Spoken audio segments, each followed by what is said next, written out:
Christmas, I almost quit. Have you ever sat in a warm room, lights glowing softly, people laughing around you, and still felt like you were failing at life? That was me 2 weeks ago, during my first truly multicultural Christmas in the United States. Everything looked perfect on the outside, but inside, my mind kept whispering a dangerous thought: maybe I should give up. Give up on English. Give up on adapting. Give up on believing I belonged here at all.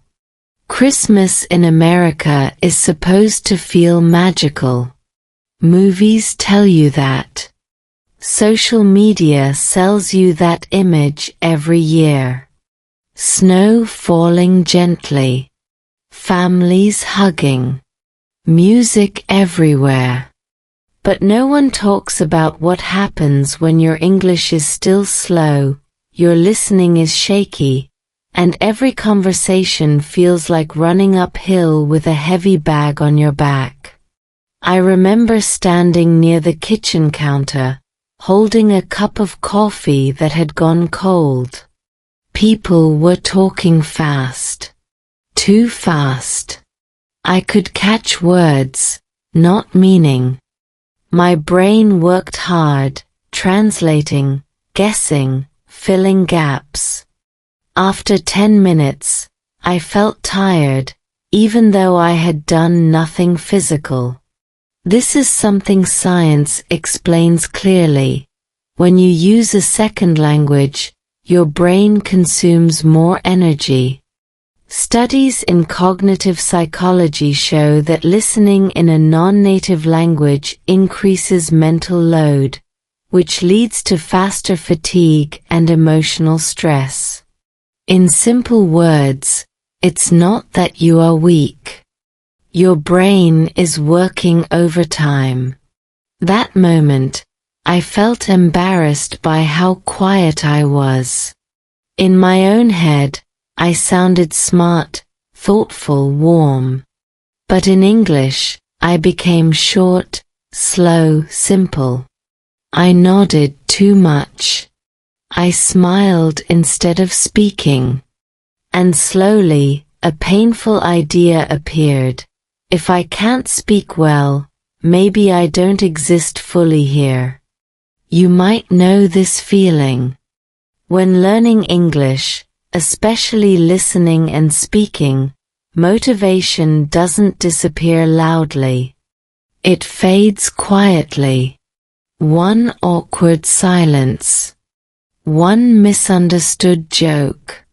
One moment where you want to say something meaningful, but the sentence collapses before it leaves your mouth. I went to the bathroom, locked the door, and just stood there. No phone.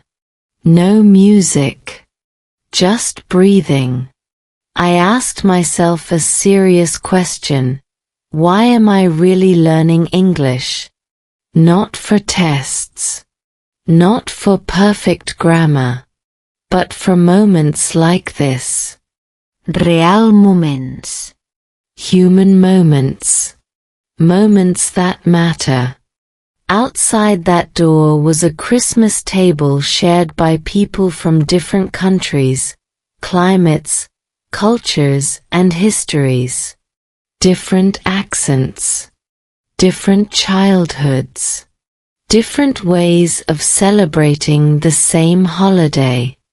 And here I was, expecting myself to sound like a native speaker after a short time, under emotional pressure in a noisy room. That expectation was unrealistic and unfair. There's an important psychological principle called self-compassion. Research shows that people who are kinder to themselves during failure learn faster and persist longer. Harsh self-criticism shuts down learning. Gentle awareness opens it up.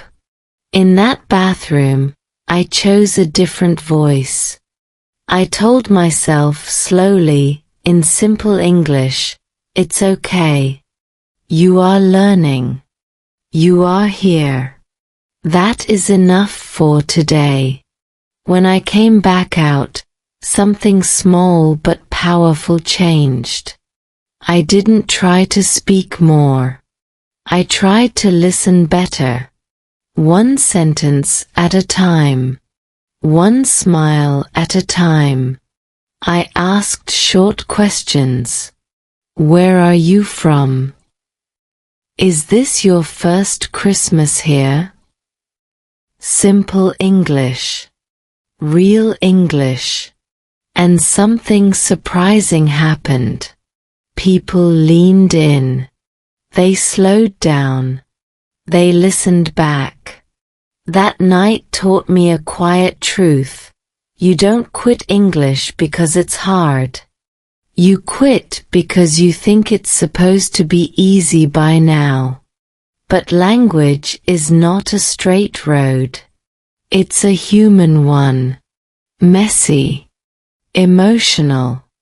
Full of pauses. That Christmas, I almost quit. But instead I stayed. And staying, even silently, is sometimes the bravest sentence you can say.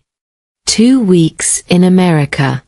2 weeks sounds short on a calendar. 14 little squares.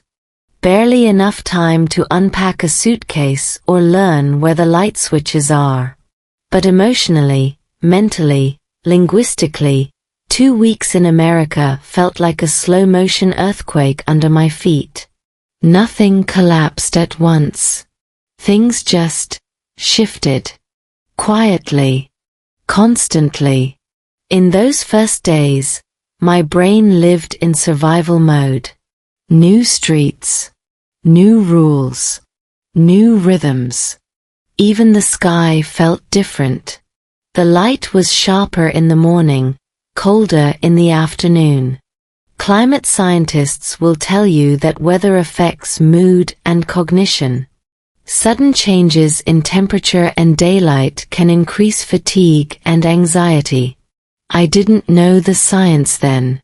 I just knew I felt tired in a way sleep didn't fix. Everyday tasks became listening exercises. Buying groceries. Saying hello to neighbors. Understanding announcements in stores. English wasn't something I studied anymore. It surrounded me. It moved fast. It didn't wait. And that pressure did something interesting to my motivation. At first, it pushed me forward. Then, very quickly, it pushed me inward. You might think immersion means learning faster. Sometimes it does. But psychology shows that when immersion comes without emotional safety, the brain protects itself by withdrawing. That's when people stop speaking. Stop asking questions. Stop risking mistakes. I noticed this happening to me around day 5. My English didn't disappear. My courage did. I remember one afternoon, standing at a crosswalk, unsure if I should go. The sign was clear. The cars were stopping. But my brain froze. Too many small uncertainties stacked together. That's called cognitive overload. When your brain processes too many unfamiliar signals, even simple decisions feel heavy. Learning a language in a new country isn't just about words. It's about decoding the world again. At home, I reflected on this pattern. When learners say, "I can't improve my listening," what they often mean is, "My brain is tired of guessing." Guessing meaning. Guessing tone. Guessing intention. Over time, guessing feels like failing. And that's dangerous for motivation. So I changed one thing. Just one. I stopped trying to understand everything. Instead, I chose anchors. In listening research, anchors are familiar sounds or phrases that help your brain stay calm. For me, it was simple English sentences I heard every day. How are you? Take care. Have a good one. I didn't analyze them. I let them repeat. Familiarity creates safety. Safety creates learning. I also slowed my inner voice. Literally. When I spoke to myself, I used slow, simple English. You are okay. You have time. 2 weeks is not a test.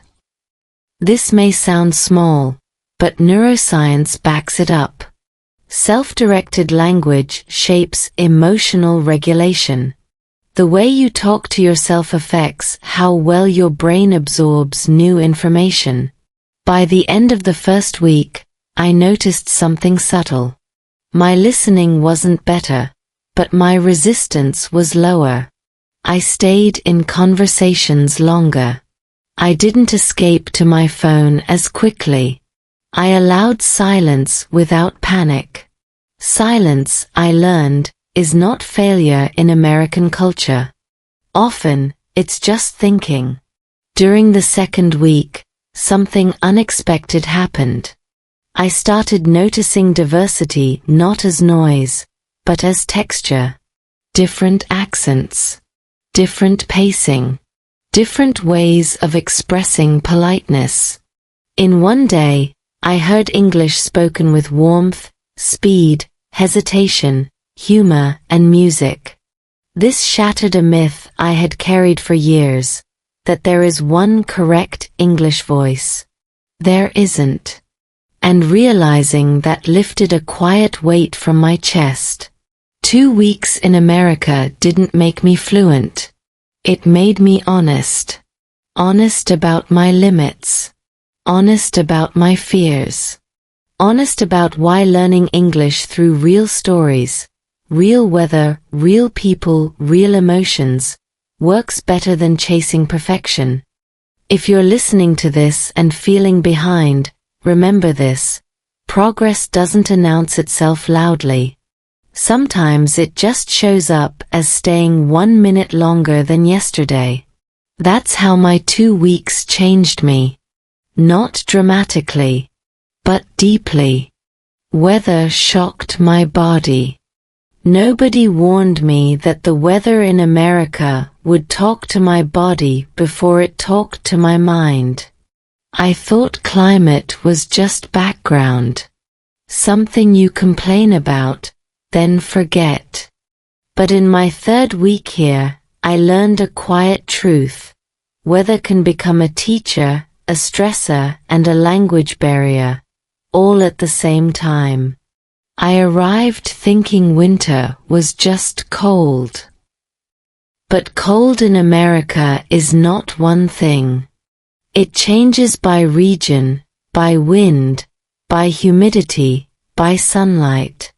One morning, the sky was bright and blue, yet the air cut through my jacket like it had a plan. My body reacted first. Shoulders tight. Breathing shallow. Thoughts slower.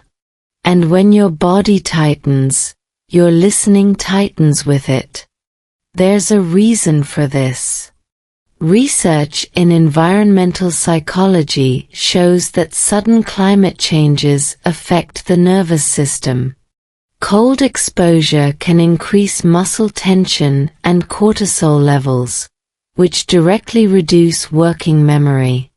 Working memory is what you use to hold a sentence in your head while decoding meaning.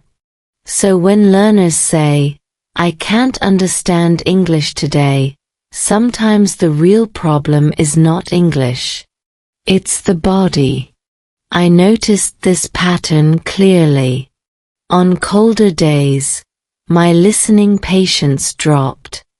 English felt sharper, faster, more demanding.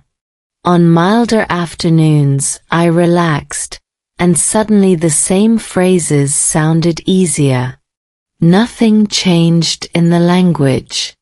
My body did.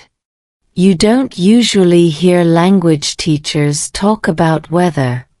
But maybe they should.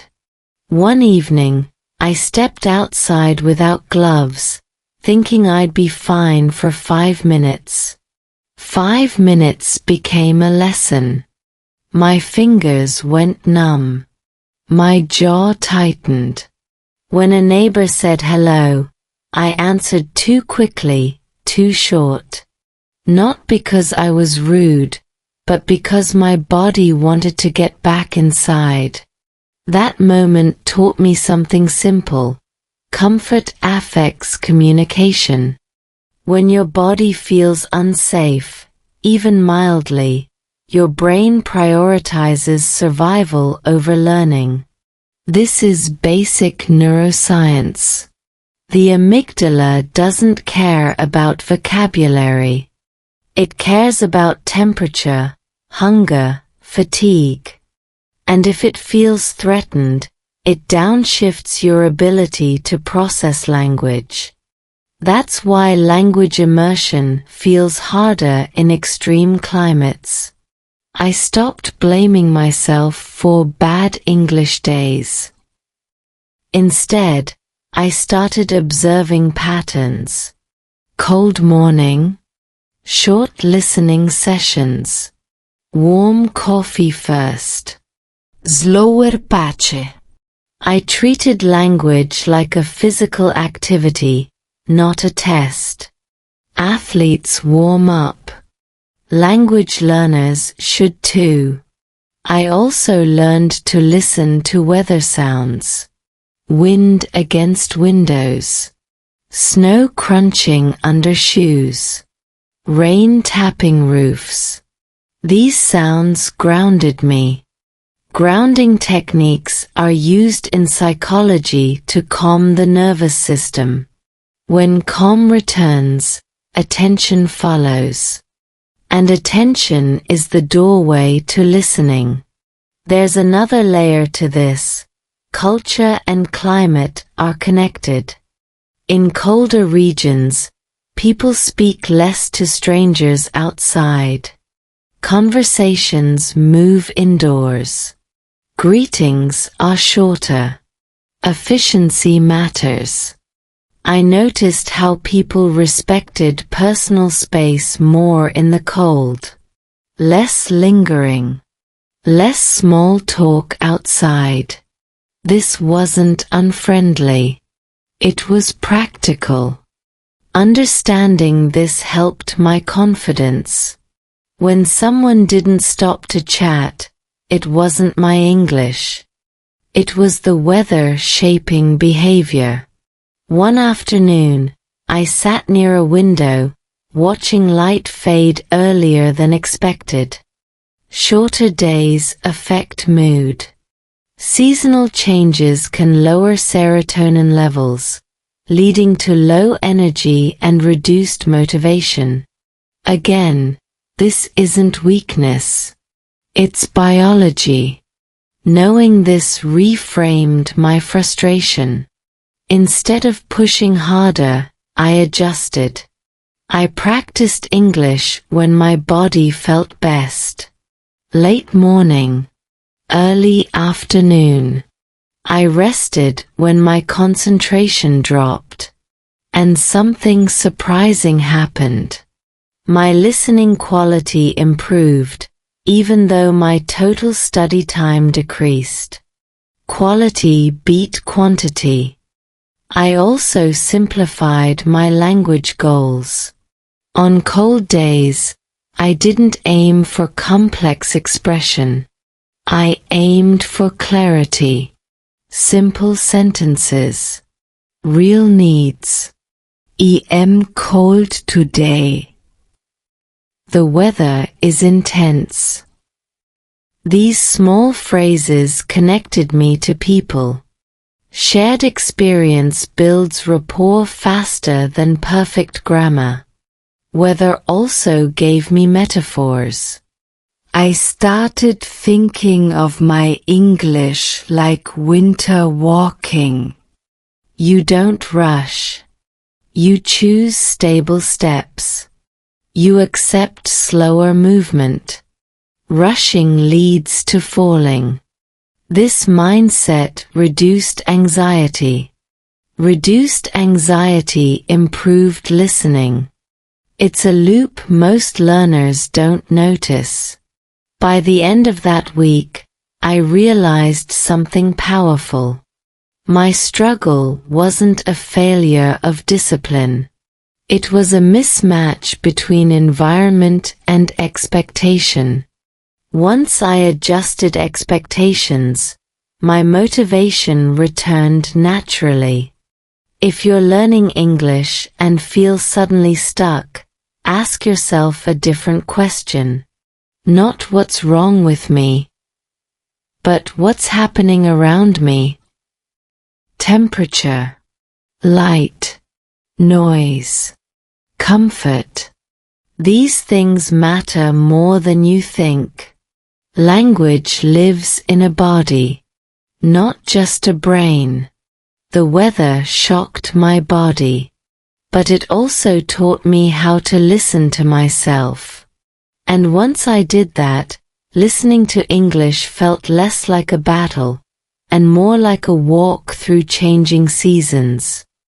Culture hits quietly. Culture shock is supposed to be loud. At least that's what movies teach you. Big misunderstandings. Awkward moments. Someone gets offended. Someone storms off. But what I experienced in America was different. Culture didn't hit me like a wave. It settled on me like dust. Light, invisible, and slowly changing the shape of my days. In my first week, nothing dramatic happened. People were polite. Smiles were easy. Conversations were short and friendly. And yet, every night, I felt strangely tired, not from what I did, but from what I didn't say. Culture shock, I learned, can come from silence as much as conflict. In many cultures, warmth is shown through questions, advice, and emotional closeness. In the US, warmth often looks like respect for space. People don't ask personal questions early. They don't interrupt your life story. They give you room. At first, my brain interpreted this as distance, as coldness. But slowly, I realized it was a different kind of kindness. This mattered deeply for my English learning. When people don't correct you directly, don't finish your sentences, don't react strongly, your brain doesn't get obvious feedback. You start doubting yourself. Was that sentence okay? Did they understand me? Did I sound strange? Psychologists call this ambiguity stress. The brain dislikes unclear social signals. And when stressed, it listens worse. I remember telling a short story at a small gathering. I spoke slowly, carefully. When I finished, people smiled and nodded. No interruption. No big reaction. Just, that's interesting. My old cultural instinct expected more emotion. Inside, doubt grew. Outside, everything looked fine. Later, I realized something important. In American communication, emotional restraint is common in public settings. People show enthusiasm through consistency, not volume. They respect your turn to speak by not interrupting. Silence is not rejection. Often, it's courtesy. Understanding this changed how I listened. I stopped waiting for dramatic reactions to judge my English. Instead, I watched body language, eye contact, posture, small verbal signals like right, I see, that makes sense. These are listening markers in American culture. Once I noticed them, conversations felt warmer, not colder. Culture also shaped speed. Americans often speak quickly, but with simpler sentence structures.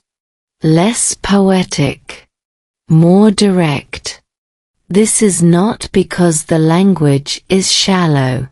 It's because clarity is valued. In workplaces especially, efficiency matters. When learners expect long explanations, they miss the point. I adjusted my listening strategy.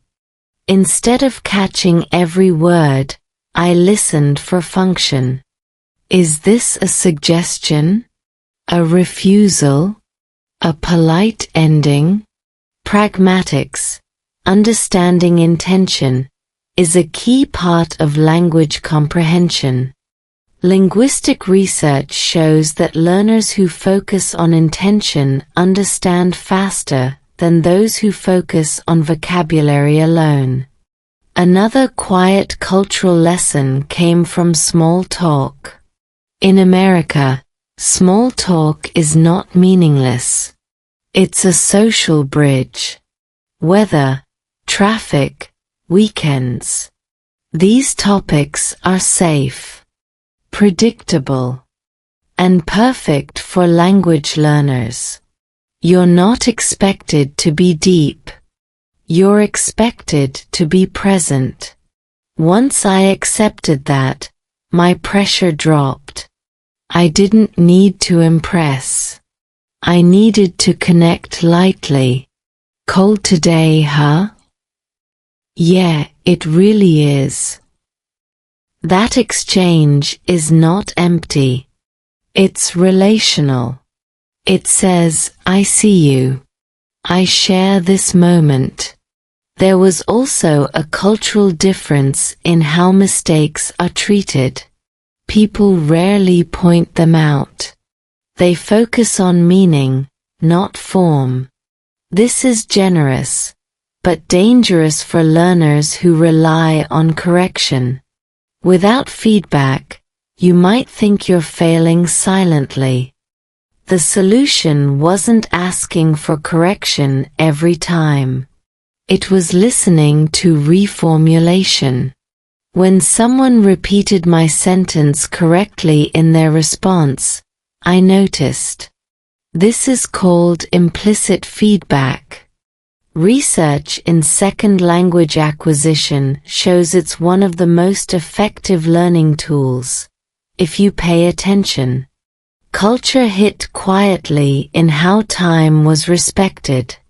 Conversations had clear endings. Phrases like "I'll let you go" or "I should get going" were common. These are polite exits, not excuses. Learning to hear these cues prevented awkward endings and boosted my confidence. By the end of that week, I felt something shift. Culture no longer felt like an invisible enemy. It felt like a code, one that could be learned, slowly, gently, without drama. If you're learning English and feel disconnected, consider this. Maybe the culture isn't rejecting you. Maybe it's giving you space and waiting for you to step in at your own pace. Culture in America doesn't shout. It whispers.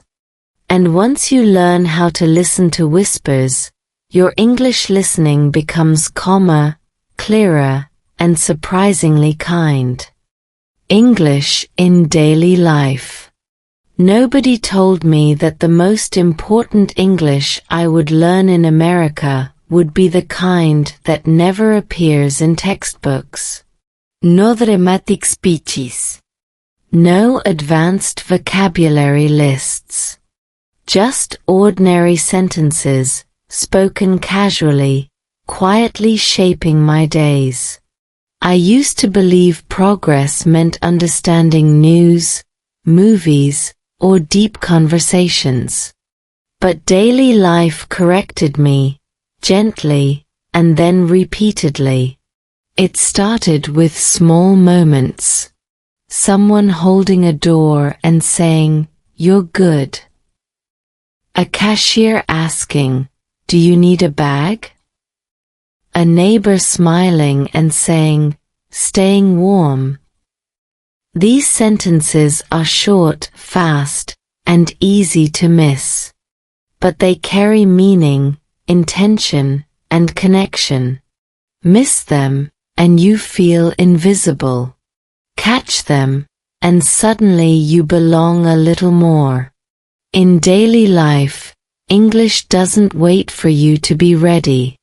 It shows up while you're tired, distracted, or emotionally full.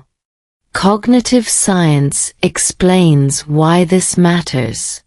When attention is divided, the brain filters aggressively.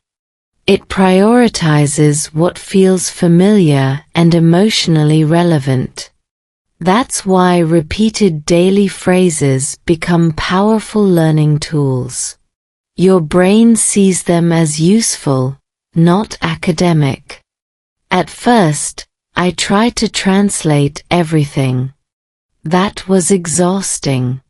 Translation adds an extra step, and extra steps increase cognitive load. Research shows that fluent listening relies on pattern recognition, not word-by-word decoding. Once I accepted this, I stopped chasing meaning and started noticing patterns. Take greetings. "How's it going?" Rarely means a real question. It means hello. The correct response is not a detailed life update. It's something equally light. "Good you?" or "Not bad." Understanding function changed everything. My listening became faster because I wasn't searching for hidden meaning where none existed. The same with endings. "Have a good one."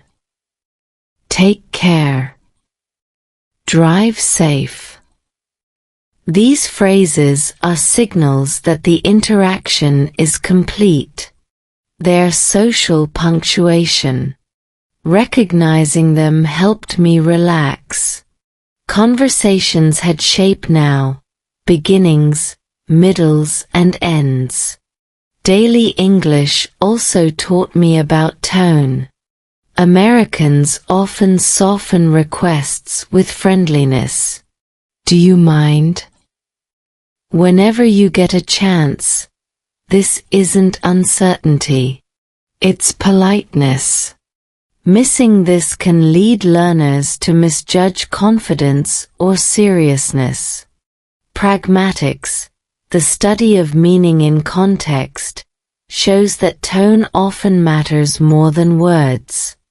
I began to practice listening during ordinary tasks. Washing dishes. Walking outside. Waiting in line. Not actively studying, just noticing. Passive exposure, when paired with attention, strengthens auditory familiarity. Neuroscience calls this implicit learning. It's slow, but durable. I also noticed how repetition worked in my favor. The same phrases, the same rhythms, they attach themselves to memory naturally. Unlike memorized lists, these expressions came with situations, emotions, and faces. Context glued them in place. Speaking improved too, but indirectly. When you hear the same sentence structure repeatedly, your mouth learns it before your mind explains it. This is motor learning. Athletes don't think about every muscle.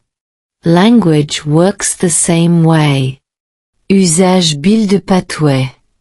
One surprising lesson came from mistakes. When I responded incorrectly, people didn't correct me. They adapted. They simplified. They rephrased. This adaptive communication is common in American culture. It's cooperative. Paying attention to how people adjusted their language gave me clues about my own gaps.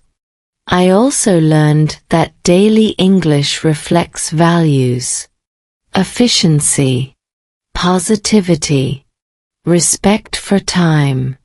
Even small talk has purpose. It oils social interaction. It signals goodwill. When I stopped judging small talk as shallow, I started using it as practice space. Low risk. High repetition. Emotion played a role too. On days when I felt lonely or discouraged, daily phrases felt harder to catch. Emotional states affect auditory processing. Anxiety narrows attention. Calm expands it. This explained why some days felt like setbacks, even without changes in environment. So I added one simple habit. Each night, I recalled 3 English phrases I heard that day. No writing. Just memory. This strengthened recall and confidence. Cognitive studies show that retrieval practice, even mentally, improves retention more than passive review. Over time, daily English became my foundation. Not impressive, but reliable. It held me steady when motivation wavered. It reminded me that language is not a performance. It's a tool for living. If you're learning English, don't underestimate the power of ordinary moments. They are not distractions from learning. They are learning. Daily life taught me English the way water shapes stone. Slowly. Repeatedly. Without force. And once I stopped searching for better English, the English I needed found me everywhere. Love across differences. Love sounds universal when you say it out loud. A simple word. 4 letters. Easy to translate. But living love across languages and cultures taught me something humbling. Love may be universal, but understanding it is not. In my 6th section of this journey, English stopped being a tool for survival and became a bridge, sometimes shaky, sometimes strong, between 2 emotional worlds. When you fall in love in your native language, emotion flows faster than grammar. You can argue, explain, apologize, and joke without thinking. In a second language, everything slows down. Feelings arrive quickly, but words come late. This delay creates tension. Psychology calls it emotional lag, the gap between what you feel and what you can express. And that gap can feel lonely, even when you are not alone. In the early days, I often misunderstood silence. When my partner didn't respond immediately, my mind filled the gap with fear. Were they upset? Did I say something wrong? In American culture, silence often means processing, not rejection. But my emotional habits came from somewhere else. Cultural schemas, mental models shaped by upbringing, run deep. They don't disappear just because you cross a border. Language made this more complicated. English, especially American English, values directness. Feelings are often stated clearly, without layers. This can feel blunt to someone from a culture where emotion is implied rather than spoken. When my partner said, "I need space tonight," it sounded cold in my head. Later, I learned it meant honesty, not distance. This mismatch is common in multicultural relationships. Research in intercultural communication shows that conflict often arises not from values, but from expression styles. One person expects emotional reading. The other expects verbal clarity. Without awareness, both feel misunderstood. English became the middle ground. We chose simple sentences. Not poetic, not perfect, but clear. I feel tired. I'm not angry. I need time. These sentences sound basic, but they carry emotional safety. Simple language reduces misinterpretation. It gives the nervous system room to breathe. I noticed how tone mattered more than vocabulary. A soft "okay" could heal more than a complex explanation. Prosody, the rhythm and intonation of speech, communicates emotion faster than words. Linguists confirm this. Even in a second language, your tone reveals intention. Learning to listen for tone helped me trust what I heard, not just what I translated. There were moments when I wanted to say something deep, something romantic, something reassuring, and couldn't. That hurt. Instead of forcing language, I used presence. Sitting quietly. Holding hands. Listening. Nonverbal communication carries emotional weight across cultures. Psychologists say that emotional bonding relies heavily on shared attention, not constant speech. Still, English mattered. Especially during conflict. Arguments in a second language are dangerous territory. When vocabulary is limited, frustration grows.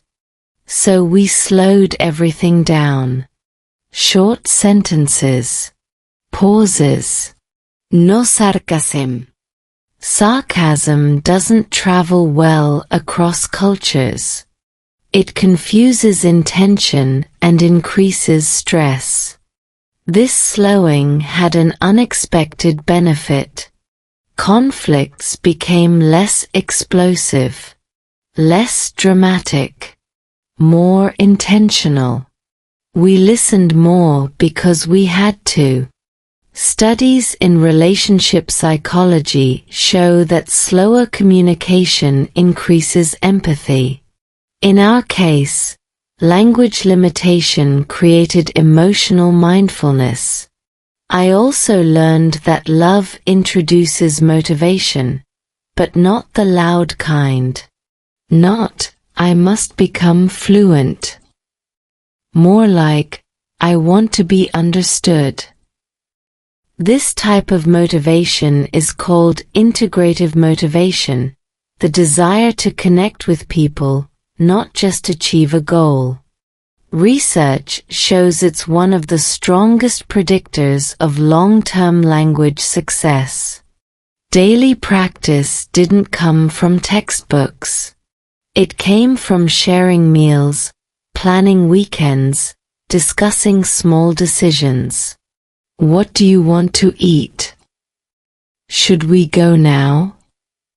How was your day? These questions repeat. Repetition builds fluency. Emotion anchors memory. Together, they accelerate learning naturally. There were still misunderstandings. Of course there were.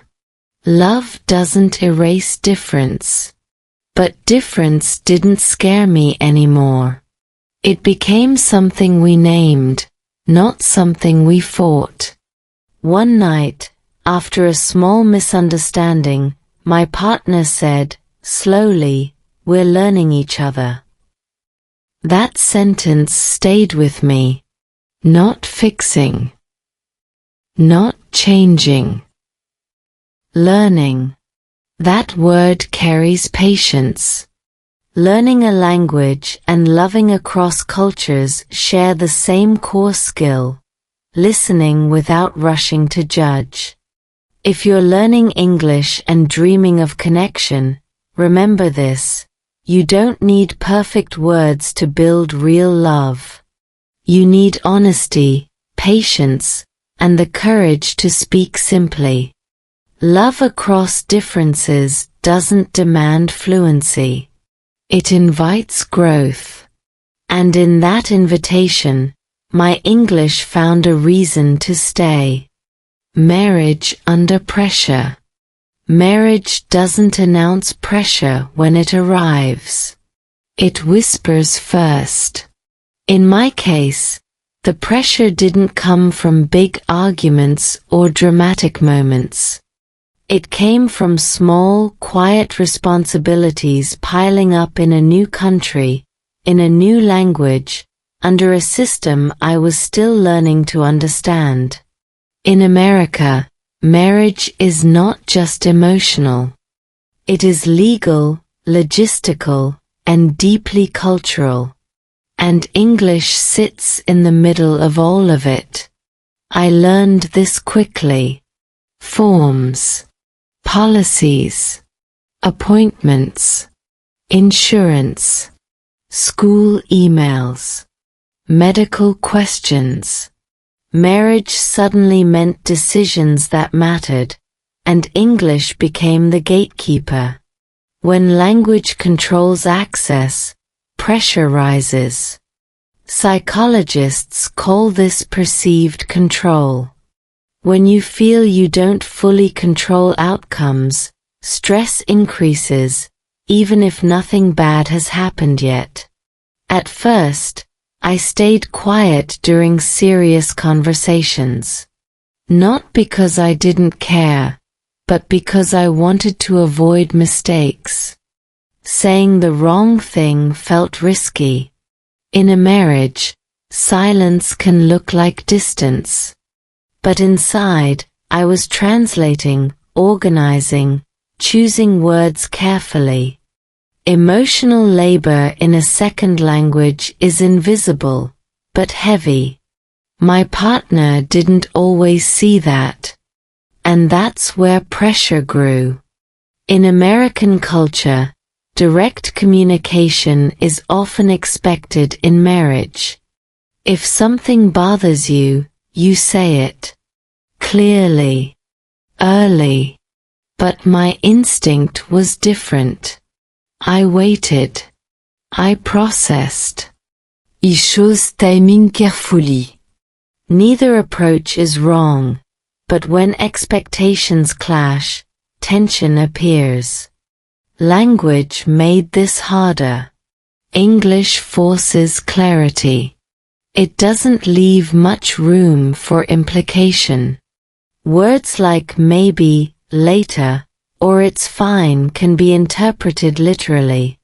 When I said, it's okay, I sometimes meant, I need time. The gap between intention and interpretation created friction. This is common in multicultural marriages.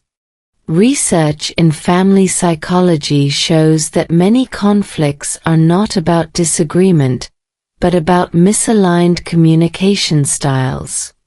Add a second language, and misunderstandings multiply. One evening, after a long day of paperwork and decisions, I felt overwhelmed. My partner asked a simple question. I answered sharply. Not angrily, just quickly. The tone surprised both of us. That moment taught me something important. Stress leaks through language before we notice it emotionally. The body speaks first. Under pressure, the nervous system shortens responses. It reduces nuance. It prioritizes efficiency. That's why arguments often feel blunt in a second language. There's less linguistic space to soften emotion. We adjusted. Intentionally. We slowed conversations down. We chose calmer moments. We named pressure instead of blaming behavior. I'm tired today. This is hard for me in English. Naming difficulty reduced it. Studies show that labeling emotion lowers its intensity. Simple language has power.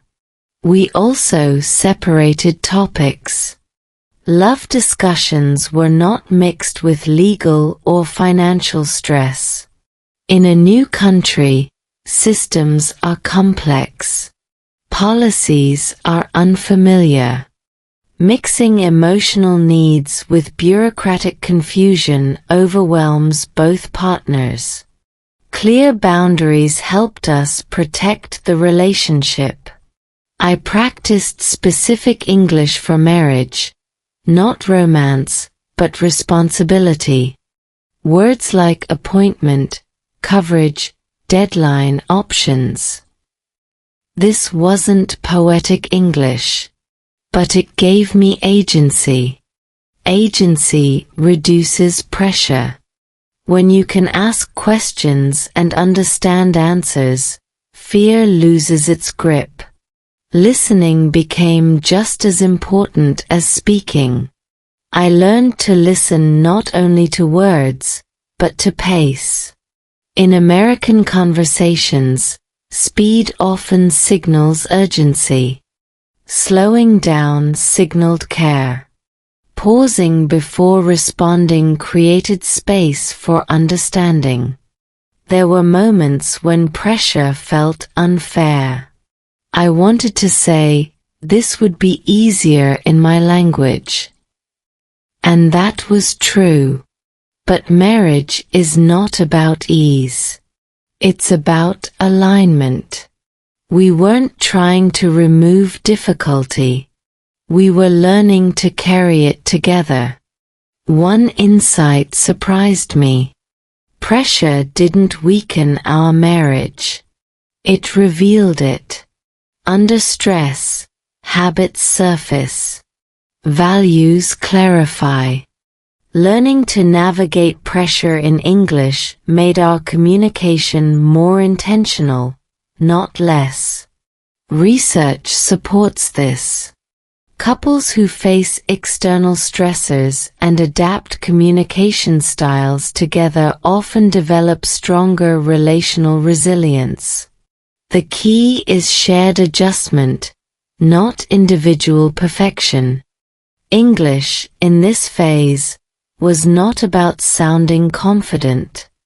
It was about being understood. I allowed my sentences to be simple. I allowed pauses. I allowed mistakes. Vulnerability replaced performance. One night, after a long discussion, my partner said, "Thank you for explaining how it feels for you." That sentence mattered more than fluency. It meant the message landed.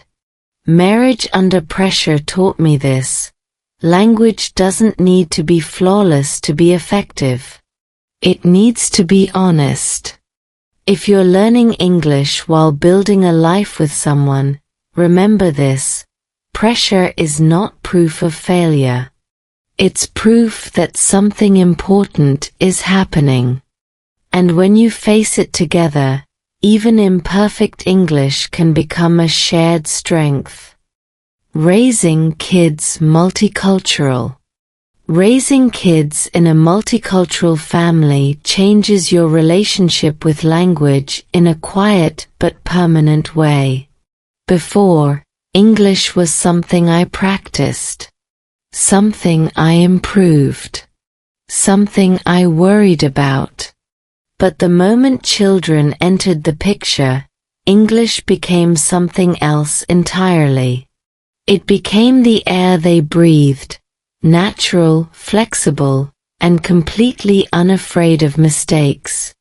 I noticed it one morning at the breakfast table. A child spoke one sentence that started in English and ended in another language, without hesitation, without confusion. No pause. No epaleyi. Just communication doing what it was meant to do. My adult brain froze for a second, trying to label what was happening. Their brain didn't care. Meaning had already landed. That moment challenged everything I believed about learning English. Children don't learn languages the way adults do. They don't memorize rules. They don't fear being wrong. They listen, imitate, test, adjust. Neuroscience explains this clearly. A child's brain has higher neural plasticity, meaning it forms and reshapes language pathways faster. But there's another factor adults underestimate: emotional safety. Kids feel safe experimenting because they don't attach identity to accuracy. Watching that made me reflect on my own learning blocks. In a multicultural household, language choice is rarely intentional. It's situational. English at school. Another language at home. A mix during play. This fluidity confused me at first. I worried about consistency. About correctness. But linguistics research shows that multilingual children are not confused, they're flexible. Code switching is not a weakness. It's a cognitive skill. English, in this environment, stopped being foreign. It became one voice among many. And that shifted my mindset as a learner. If English didn't threaten my children's identity, why did it threaten mine? Raising kids also exposed me to a new kind of listening. Children don't speak to impress. They speak to connect. When they tell a story, grammar bends to emotion. Time collapses. Details appear out of order. And yet, meaning is crystal clear. This taught me something powerful about communication. Clarity is not the same as correctness. In daily life, English with children is repetitive. Instructions. Questions. Reassurance. Put on your jacket. Did you eat? It's okay. Repetition builds familiarity. Familiarity builds fluency. This is exactly how language acquisition works, but adults often skip this stage because it feels too simple. Simple doesn't mean ineffective. I also noticed how culture shaped parenting language. In American culture, Children are encouraged to express opinions early. What do you think? How does that make you feel? Emotional vocabulary appears young. This influences how English is used, not just as a tool, but as a way to name inner experience. For me, this was challenging and healing at the same time. I had to expand my emotional English. Not dramatic words, basic ones. Upset. Excited. Frustrated. These words appeared daily. And because they mattered to someone I loved, they stuck. Psychology tells us that emotionally charged language is remembered more easily. This is called affective encoding. Language learned through care and attachment embeds deeper than language learned through obligation. Raising kids turned English into an emotionally meaningful system. There were challenges too. Explaining cultural differences. Answering questions I wasn't ready for. Navigating school systems, social expectations and values, all in English. Sometimes I felt behind. Sometimes I felt exposed.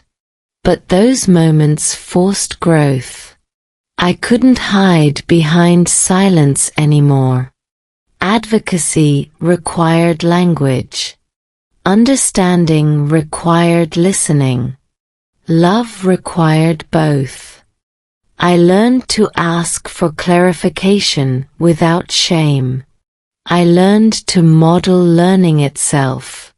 When I didn't know a word, I said so. Out loud. Calmly.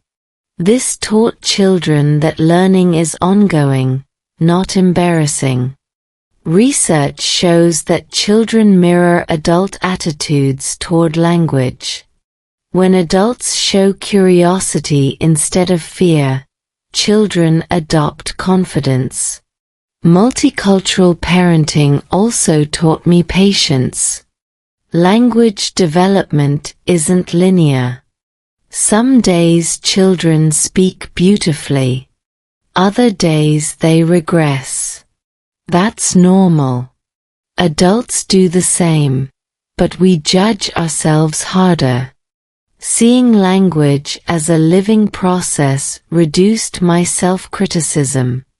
One quiet evening, after a long day, a child said something simple in English that carried comfort. Not perfect grammar. Perfect timing. That sentence didn't just communicate. It connected. And in that moment, I understood why English mattered, not as a skill, but as a shared space. Raising kids multicultural taught me this. Language is not owned. It's shared.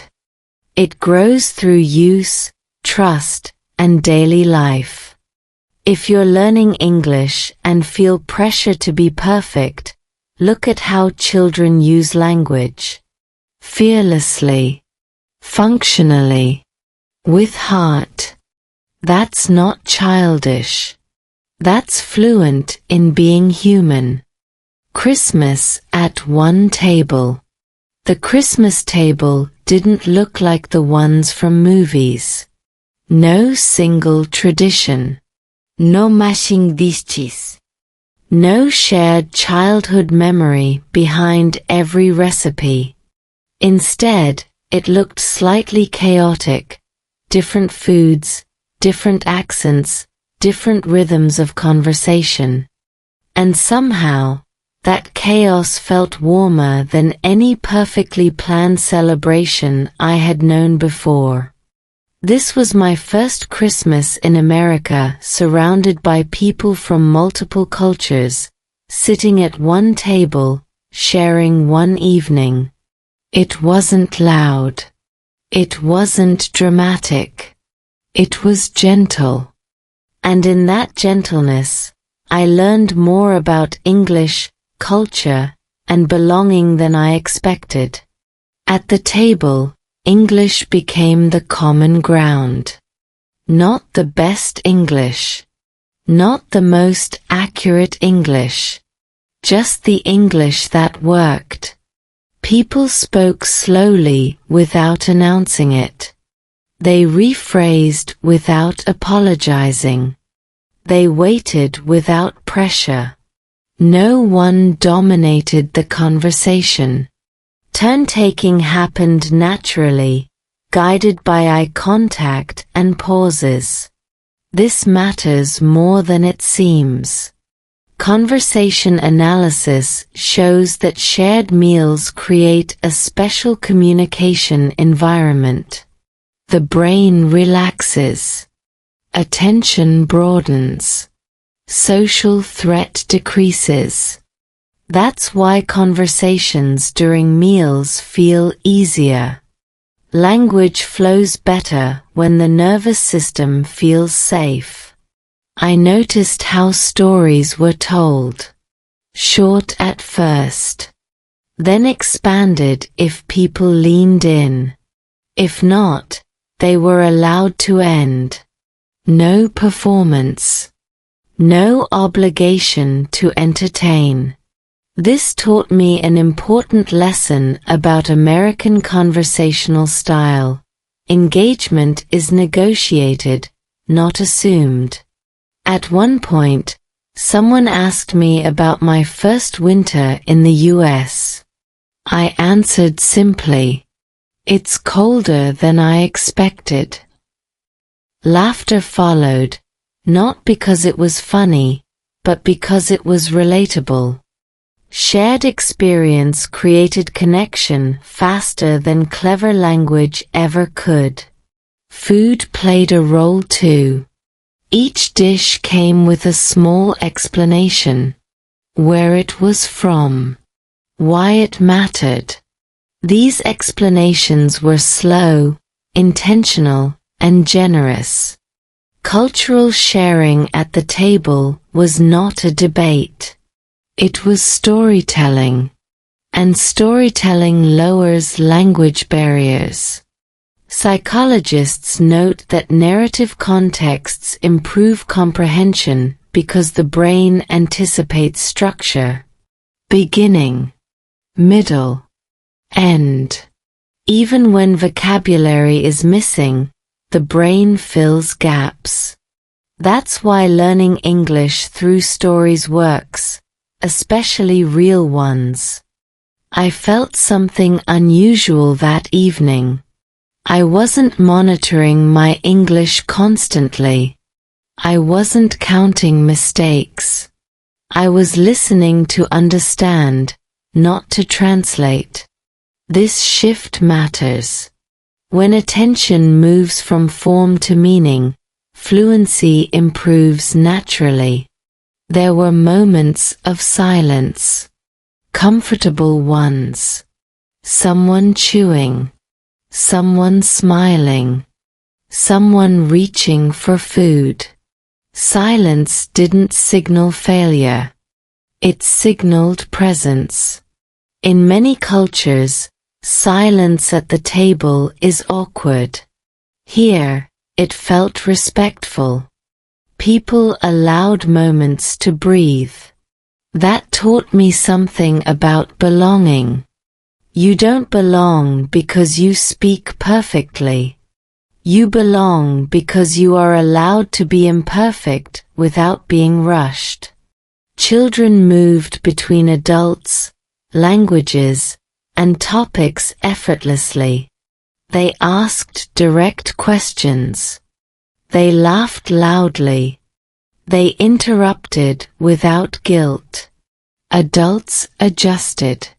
No one corrected. The table adapted. This flexibility reflected something deeper about multicultural environments. They survive through accommodation, not control. At one point, I realized something quietly profound. Diversity wasn't the theme of the evening. It was the background. The focus wasn't difference. It was shared time, shared food, shared warmth. Diversity didn't need to be explained or celebrated loudly. It simply existed. English at that table wasn't a symbol of power. It was a tool of inclusion. Everyone used it differently. Accents varied. Grammar bent. Meaning stayed intact. This experience answered a question I had carried silently. Does diversity make communication harder? In theory, yes. In practice, only if people resist adjusting. That evening, adjustment happened naturally. No one lost themselves. No one demanded sameness. Social psychology supports this. Groups that value mutual adaptation experience lower conflict and higher cohesion. Language becomes flexible. Identity remains intact. As the evening ended, people began to say goodbye. It was so nice to meet you. We should do this again. These phrases may sound automatic, but in context, they felt sincere. They closed the circle gently.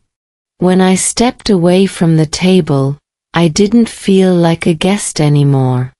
I felt like part of a moment that didn't require explanation. That Christmas taught me this. Belonging is not about blending in. It's about being welcomed as you are, while you're still learning. One table. Many stories. One shared language. Used imperfectly, generously, and just enough. And in that imperfect English, I felt perfectly present. Does diversity hurt or heal? For a long time, I carried a quiet question in my chest, even before coming to America. I never asked it out loud, because it felt risky, almost impolite. But after weeks of living, listening, and loving across differences, the question became impossible to ignore. Does diversity make life harder, or does it make it richer? At first glance, diversity feels exhausting. Different accents, different habits, different expectations. Your brain works harder. Social rules are unclear. Misunderstandings multiply. From a purely cognitive perspective, diversity increases complexity. And the brain does not naturally love complexity. It prefers patterns it already knows. This is why, in the beginning, my listening felt worse, not better. Every conversation required adjustment. I couldn't rely on prediction. Cognitive science explains this well. The brain uses prediction to process language efficiently. When patterns are unfamiliar, prediction fails, and effort increases. That effort feels like struggle. So yes, diversity can hurt, at least at first. But something interesting happened over time. My brain started adapting. Exposure created new patterns. Accents that once sounded confusing became recognizable. Cultural pauses became readable. The mental effort decreased. This is neural adaptation at work. The brain rewires itself based on repeated experience. Research in neuroscience shows that diverse environments strengthen cognitive flexibility, the ability to shift perspective and adjust strategies. This flexibility doesn't just improve language skills. It improves emotional regulation and problem solving. In simple terms, diversity trains your brain to stay open under pressure. I noticed this shift in small moments. I no longer panicked when I missed a word. I waited. I listened for meaning. I trusted context. That trust is a form of confidence, but not the loud kind. The quiet, stable kind. Emotionally, diversity also challenged my assumptions. I realized how often I judged behavior through my own cultural lens. Silence meant disinterest. Directness meant rudeness. Casual tone meant lack of respect. None of these assumptions held up under observation. Cultural psychology calls this ethnocentrism, the tendency to view one's own culture as the default. Diversity disrupts that. And disruption, while uncomfortable, is necessary for growth. English played a central role here. It wasn't just a language. It was the meeting point. A shared space where no one fully owned the rules. That equality mattered. When no one is perfect, patience increases. I began to see diversity not as difference, but as range. Like weather patterns. You don't ask if rain is good or bad. You adapt. You bring an umbrella. You change plans. Life continues. There's also a deep emotional effect of diversity that people rarely talk about: humility. When you are surrounded by people who live well in ways different from yours, certainty softens. You become curious instead of defensive. Curiosity improves listening more than confidence ever could. This impacted my motivation to learn English. Before, I wanted mastery, control, certainty. Now, I wanted participation, understanding, connection. Motivation shifted from performance to presence. Educational psychology shows that intrinsic motivation, learning driven by meaning, lasts longer than motivation driven by achievement. Of course, diversity doesn't magically solve everything. There are still misunderstandings. There are still days when I feel tired of adjusting. That's real. Healing doesn't mean easy. It means sustainable. One afternoon, I reflected on how much my thinking had changed. I no longer asked, "Why do they do it like that?"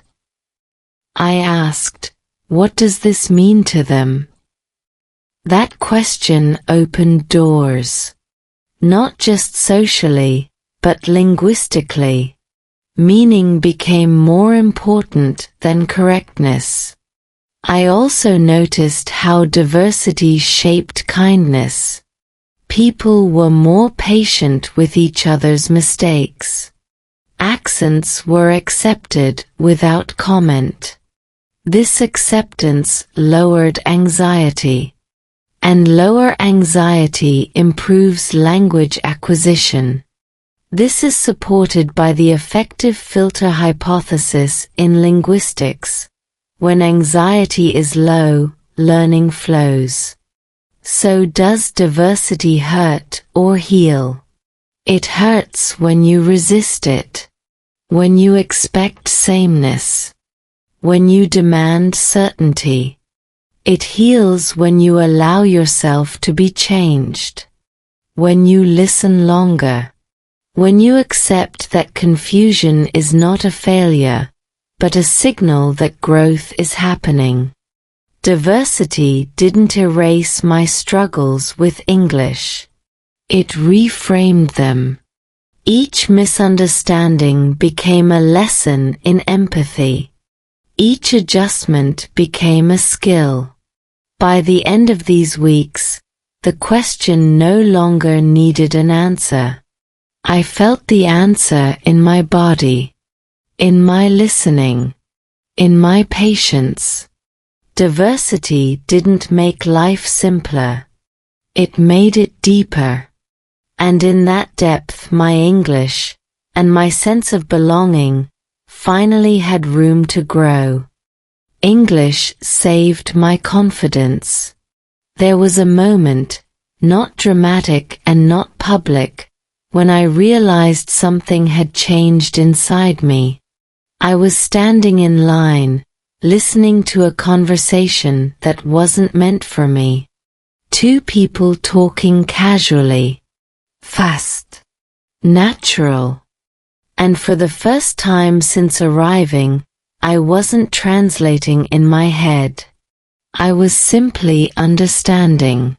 Not every word, but enough. Enough to follow. Enough to feel included. And that moment quietly repaired something I didn't know had broken, my confidence. Before this journey, my confidence depended on performance. How well I spoke. How accurate I sounded. How few mistakes I made. That kind of confidence is fragile. It collapses the moment conditions change. And in a new country, conditions change constantly. English, in the beginning, took confidence away from me. Every misunderstanding felt like proof that I didn't belong.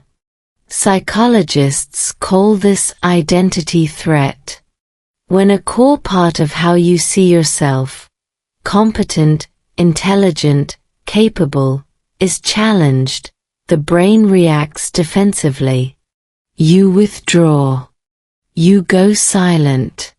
You avoid risk. I did all of that. But something shifted when I stopped treating English as a test and started treating it as a companion.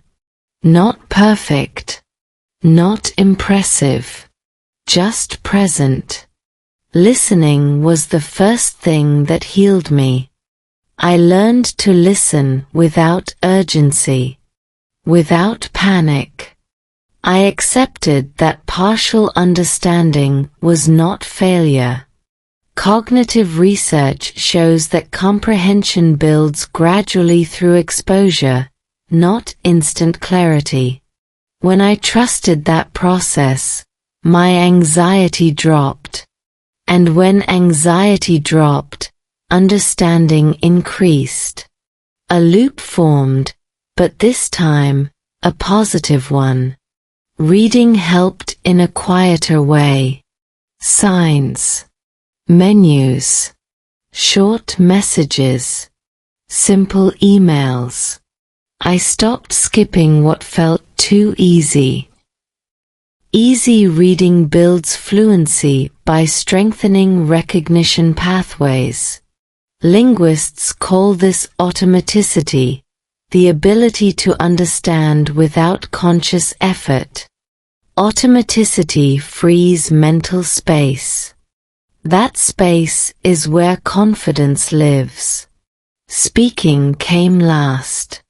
And when it came, it didn't arrive loudly. It arrived in small risks. Asking a follow-up question. Making a short comment. Clarifying instead of pretending. Each small success rewired my self-image. Neuroplasticity doesn't just change skills. It changes beliefs. Confidence returned not because my English became advanced, but because it became functional. I could solve problems. I could express needs. I could understand responses. That sense of agency mattered more than fluency. There's an important psychological distinction here. Confidence is not the absence of fear. It's the ability to act despite uncertainty. English gave me that ability back. One reason this happened was consistency. I didn't study more. I studied gentler. Short sessions. Real contexts. No self-punishment. Educational psychology supports this. Sustainable learning beats intense bursts followed by burnout. I also changed how I measured progress. Instead of asking, "Did I speak well today?" I asked, "Did I stay present?" Presence became my metric. And presence is something you can achieve even with simple English. I noticed how people responded differently when I stopped apologizing for my language. No more sorry, my English is bad. Just speaking. Calmly. That shift changed the dynamic. Confidence signals safety. When you feel safe, others relax. When others relax, communication improves. This is social feedback at work. Confidence invites cooperation. I also learned that English didn't need to erase my accent to serve me. Accent is not a barrier to understanding. Anxiety is. Research shows that listeners adapt quickly to accents when speakers are calm and consistent. Clarity matters more than native-like sound. Over time, English stopped being something that exposed my weakness. It became something that reflected my resilience.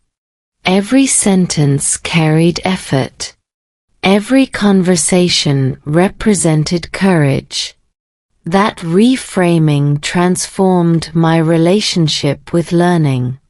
There was a quiet pride in that. Not arrogance. Pride rooted in persistence. If you're listening to this and struggling, hear this clearly. Confidence is not waiting for fluency. Fluency grows inside confidence. English didn't save my confidence by making me perfect. It saved it by making me capable again. Capable of listening. Capable of responding. Capable of staying. And once confidence returned, motivation followed naturally. Not loud motivation. Not hype. Just a steady willingness to keep going. Sometimes, that's all you need. Choosing to keep going. There comes a quiet moment in every long journey when motivation no longer looks like excitement. It looks like choice. Not a dramatic decision. Not a sudden burst of energy, just a calm, steady willingness to continue. Learning English, after everything you've been through in this story, reaches that exact moment. By now, English is no longer new to you. You are not impressed by basic sentences. You are not afraid of simple conversations. You understand more than you speak, and you speak more than you think you can. This stage is dangerous, not because it is difficult, but because it feels ordinary. And ordinary things are easy to abandon. At this point, many learners stop. Not because they fail, but because they believe they are good enough. They can survive. They can manage. They can understand instructions, answer questions, and get through daily life. From the outside, it looks like success. But inside, something remains unfinished. You feel it when you want to express a deep thought and the words come out smaller than your idea. You feel it when a joke makes everyone laugh except you. You feel it when you know exactly who you are in your own language, but only a simplified version of yourself appears in English. This is where the real decision lives. Continuing does not mean studying harder. It means studying differently. It means shifting from learning English to living with English. You stop asking, "Is this correct?" and start asking, "Is this truly what I want to say?" You begin to notice tone, silence, rhythm. You hear how people hesitate, interrupt themselves, soften opinions, or strengthen them with a pause. You realize that fluency is not speed, it is timing. At this stage, mistakes change shape. They are no longer obvious grammar errors. They are emotional mismatches. You sound too direct when you want to be kind. Too polite when you want to be strong. Too neutral when you want to care. These mistakes hurt more, because they touch identity, not rules. But they are also proof of progress. You are no longer learning English to impress others. You are learning it to be honest. The hardest part now is consistency. There is no external pressure. No exam. No deadline. Just you and the question, do I keep going even when no one is watching? And here is the truth many courses never tell you. You don't need more hours. You need more presence. 5 focused minutes where you truly listen are worth more than an hour of passive exposure. 1 honest conversation matters more than 10 perfect exercises. 1 sentence spoken with intention changes more than 100 memorized phrases. You also start to understand that confidence does not arrive suddenly. It grows quietly. One day, you realize you didn't translate in your head.